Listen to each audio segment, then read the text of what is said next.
Today we are making traditional hand drums because as the grade 12s graduate, they wanted as many people as possible to graduate with hand drums so that we can have a piece of our culture to carry on with us no matter where we end up.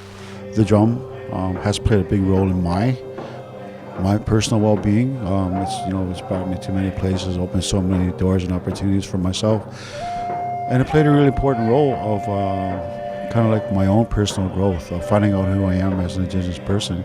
In a large part, the identity has been taken from many people. I think without a proper identity, people don't know what to base themselves on and what their ideals are.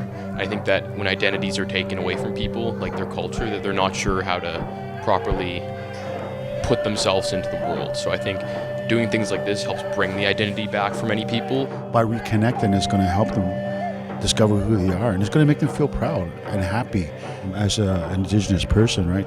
Reclaim our roles and responsibility as Indigenous people like we did a long time ago, right? We learned how to treat the hides, we learned how to lace up the drum, how to tie it all nice, and also how to take care of it so that we can make sure that it's safe, and when we play it with intention and with good thoughts, and that it's, in a good place.